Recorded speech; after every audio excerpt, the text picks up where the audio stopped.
നമസ്കാരം. പട്ടിയുണ്ട് സൂക്ഷിക്കുക എന്ന് ബോർഡ് വയ്ക്കുന്നത് പോലെ പഴയ കെട്ടിടങ്ങളുണ്ട് സൂക്ഷിക്കുക എന്ന് തൃശ്ശൂർ നഗരത്തിലുടനീളം ബോർഡുകൾ സ്ഥാപിക്കുന്നത് നന്നായിരിക്കും. കാലപ്പഴക്കം ചെന്ന 271 കെട്ടിടങ്ങൾ നഗരത്തിലുണ്ടെന്നാണ് നഗരസഭയുടെ കണക്ക്. ഇതിൽ സ്വരാജ് റൗണ്ടിൽ ഒരു ഭാഗം അടർന്നു വീണ കെട്ടിടം മാത്രമാണ് പൊളിക്കാൻ തുടങ്ങിയിട്ടുള്ളത്. ബാക്കി കെട്ടിട ഉടമകൾക്ക് കോടതിയിൽ പോകാനും സ്റ്റേ വാങ്ങാനുമൊക്കെ സമയം വേണമല്ലോ. അതിനുള്ള വഴികളെല്ലാം അണിയറയിൽ ഒരുക്കി നൽകുന്നുമുണ്ട്. ഒറ്റ നോട്ടത്തിൽ തന്നെ പല കെട്ടിടങ്ങളുടെയും ദയനീയാവസ്ഥ ഏത് സാധാരണക്കാരനും മനസ്സിലാകും. അതിന് പോളിടെക്നിക്കിൽ പഠിക്കേണ്ട കാര്യമൊന്നുമില്ല. പക്ഷേ എഞ്ചിനീയറിംഗ് കോളേജിലൊക്കെ പഠിച്ച കൊടികെട്ടിയ സാറന്മാർ പരിശോധിച്ചപ്പോൾ ഈ കെട്ടിടങ്ങൾക്കെല്ലാം നല്ല ഉറപ്പാണ്. ബലക്ഷമതാ സർട്ടിഫിക്കറ്റുകൾ വാരിക്കോരി നൽകി.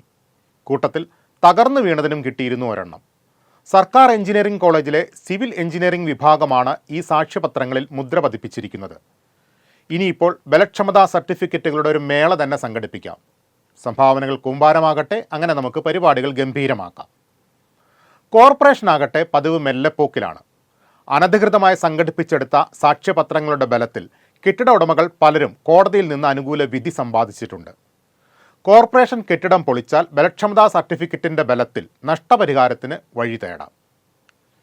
മേയറാകട്ടെ കെട്ടിട ഉടമസ്ഥരോട് അഭ്യർത്ഥന നടത്തുന്ന തിരക്കിലാണ്.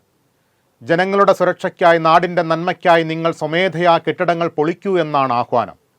ആരോട് പറയാൻ, ആര് കേൾക്കാൻ?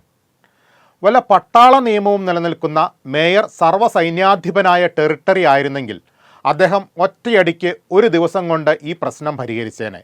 ഒരു പൂവിറുക്കുന്ന ലാഘവം മാത്രമേ ഉണ്ടാകുമായിരുന്നുള്ളൂ.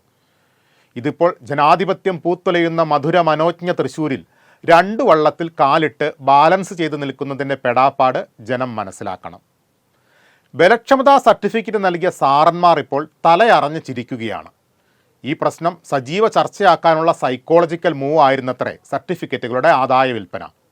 അങ്ങോട്ടൊരു പാലമിട്ടാൽ ഇങ്ങോട്ടുമെന്ന കണക്ക് ഇവിടെ ചേരുംപടി ചേർന്നു എന്ന് മാത്രം. സ്വാഭാവികം. അതിൻ്റെ പേരിൽ ഒരു വിജിലൻസ് അന്വേഷണമൊക്കെ വന്നേക്കാം.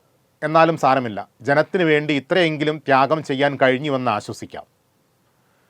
പുരയ്ക്ക് മീതെ ചാഞ്ഞാൽ പൊന്നു കായ്ക്കുന്ന മരമായാലും മുറിക്കണമെന്നാണ് പറയാറ്. എന്നാൽ ഇവിടെ പുര പൊളിച്ച് മരം വളർന്നിട്ടും വിളവെടുപ്പ് തുടരുകയാണ്.